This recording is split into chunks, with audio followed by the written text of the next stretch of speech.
Hi guys and welcome back to the channel. Today I've got two replays in the British Tier 9 medium tank, the Centurion 7-1. A tank that has always been a pretty damn solid medium tank. Its reload is a little bit long, so it doesn't really have the best DPM, but you have 268 pound on the APCR, which is fantastic for a Tier 9 medium tank. It's just good pen all round.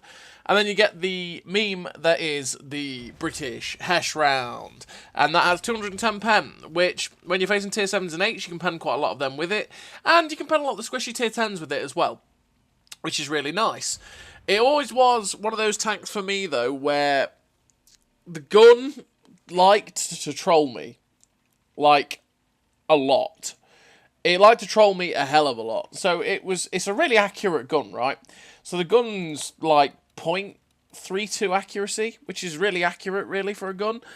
And pre 6.0, it always missed. It just liked to be fully aimed and just go, I could hit that, but no. And it would always miss, and it was really frustrating. Post 6.0, it doesn't do that for me, really, that much at all. It loves to hit its shells. It's incredibly accurate. It does exactly what it says on the tin. And also with that, you've got the ammo swapper that's come into the game. And the ammo swapper is something that I've started to use. So naturally with the gun perks, you can make the gun really accurate. And you don't really have to use vert stabs on this tank because the dispersions are pretty good. And you can just use the ammo swapper and start smashing in those Hesh rounds. And using it to good effect, because that's what the strength of the tank is. Getting hull down, using its good gun depression, using its good turret, and then working people over with the APCR and the Hesh. So in terms of a crew on this tank, I run Born Leader, Rapid Reload, Sixth Sense, Situational Awareness, Track Mechanic, Steady Aim, Snapshot, Run and Gun, Camouflage Expertise. Camouflage Expertise because this tank doesn't have the best camo in the universe, and I am a medium tank, so I just want to make it a little bit better if I can, even if it doesn't really do too much. All the gun perks, like I say, because this gun is fabulous, and I want to make this gun as good as humanly possible, and because I don't run vert stabs, I want to be able to have that really good gun performance. And, yeah, track mechanic, because we're a Tier 9 medium, I don't want to get tracked in front of Tier 10 autoloaders and stuff like that, essentially. In terms of equipment, I run rammer, ammo swapper, and optics. Optics to be able to spot for myself and make myself have really good view range. And the ammo swapper for the reason that I just like using the Hesh and like switching to the Hesh. And because this tank has a fairly long reload, generally, there's times where you load the Hesh and you just sit there and go, I don't need the Hesh. Or, now the Hesh is really awkward in this situation. Why did I have it loaded? And there'll be situations where you have the APCR in, you go, oh, I could really do with the Hesh right now.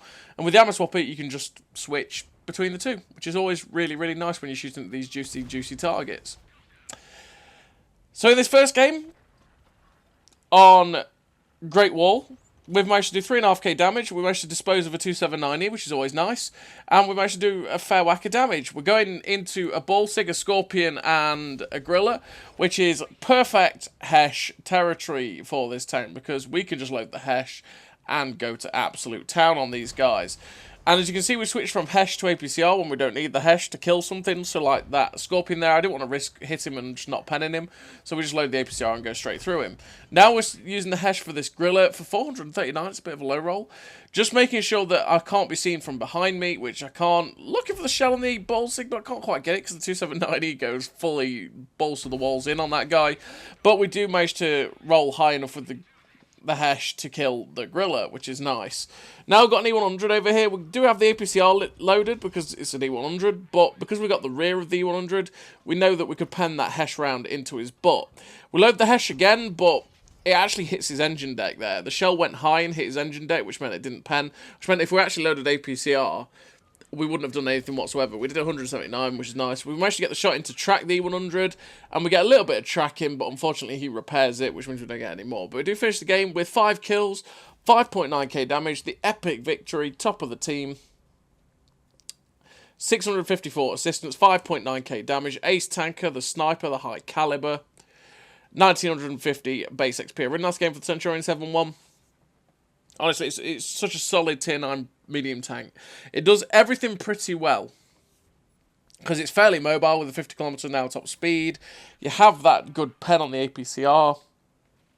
You have that Hesh round, which is delightful. And you have a pretty accurate gun with a really bouncy turret and 10 degrees of gun depression. What's not to love about this tank? It's such a solid tank.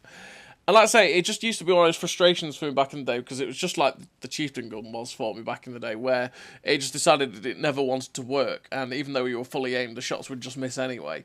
And that was the difference between this tank and the Centax for me, because I started playing the Centax, and that gun on that tank was so phenomenal. It would hit every shell I commanded it to. And it was such a breath of fresh air compared to this tank, but that's not the case anymore.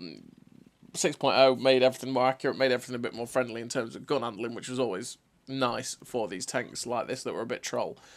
So now we're on the second replay, and we're on Overlord, and quite a few of my team have gone to the beach, naturally, as people do, but we've got enough on top, which is decent. They have a lot of their team up here, so we're going to have to start popping the shots in. We have the Hesh loaded for this WZ-111 111 GFT, sorry, and unfortunately we don't quite pen that side plate that we aimed for there with the Hesh, but that second shot does go in for 517, because that thing is really quite well armoured, but when it does turn onto a slight angle, the side plates become really poor, and you can pen it with the Hesh rounds. So we're just manoeuvring into a different position to be able to go up and go over, essentially, because I want to get close to this AMX-65T, and I just want to progress this flank, essentially, because we've lost the other flank quite significantly, and I just want to get into this corner. This 65T does pop over, but we do have friends. We take a hit or two from the Leopard PTA over there, and we're just keeping moving because we cannot stop. We stop, we die. So we're just going to go over onto this 65T. We have a big Hesh round loaded straight into him to damage the ammo rack, and then straight to this ridgeline here to stay safe from the tank destroyer and the other tanks over there. We use the building here to stay covered from the 65T. Thankfully enough, he didn't shoot us as we poked out to slap another big Hesh round in, and we get safe. And, you know, we've progressed this flank. Thankfully, the medium tanks on my team as well that were with me actually came and helped, which is amazing teamwork from randoms. And we managed to keep going. We get a nice Hesh round through the 1815's cupola. Aim in there for another shot through his cupola, but it doesn't quite work out. Shame, really. But it is what it is. We're up to 2k damage so far. And it's going well so far. We've managed to progress this upper area, because they still have quite a few people up here. Half of our team is actually down on the beach. The Hesh is working beautifully for us as well. We get a nice shot through the Leopard PTA there for like 500 odd. Always really nice when you roll for that much with the Hesh. And we're just going to progress up to get to this ridgeline here again, so we can kind of get hull down and look for shots at these TDs that are over here. We get a nice shot through the Sturm target there for 440 with the Hesh. This game is just all about this beautiful Hesh and how it's delivering for us so far. And that PTA is looking rather lonely. I'm just wanting to move up to this ridgeline over here so that I'm in a more elevated position to be able to shoot the people like the Sturm target and get shots into the PTA. And as you can see, from this position, we actually have better shots at that Sturm Tiger, and we get a nice shot through him. In fact, we're actually the ones that were spotting him, which is weird, but the PTA comes over, and unfortunately, that doesn't hit the side of the PTA. It hits his turret front, which is such a shame. He's actually stock, so he's not got the 390 alpha gun, he's got the 240, or 280, whatever it is now.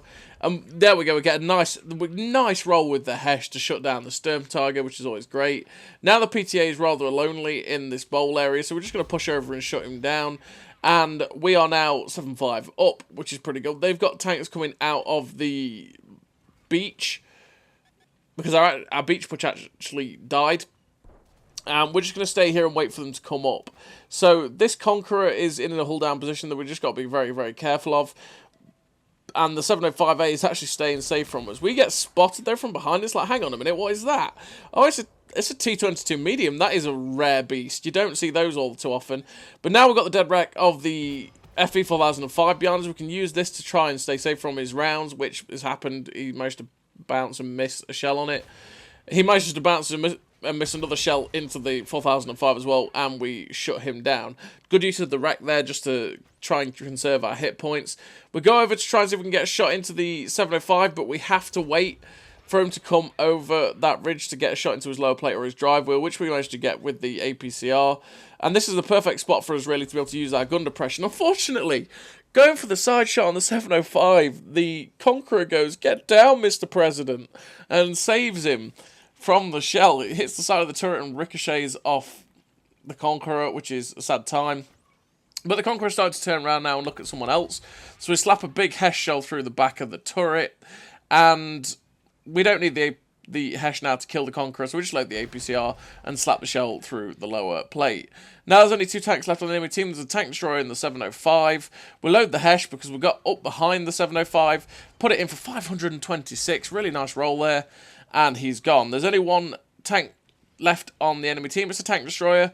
And if he's either going to be at J4 or he's going to be lounging somewhere on the beach. And in fact, he was on the beach. He's on his way up. So we have Hesh loaded because it's waffly 100, but unfortunately that shell, because it wasn't fully aimed, it flew over.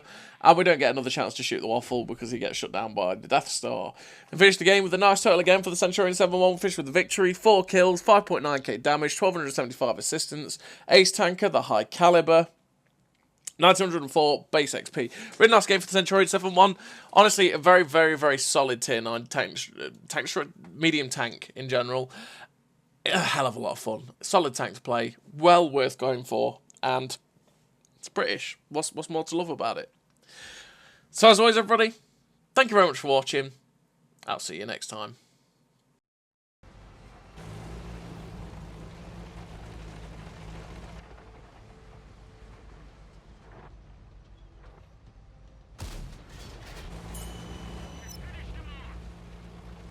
A great success!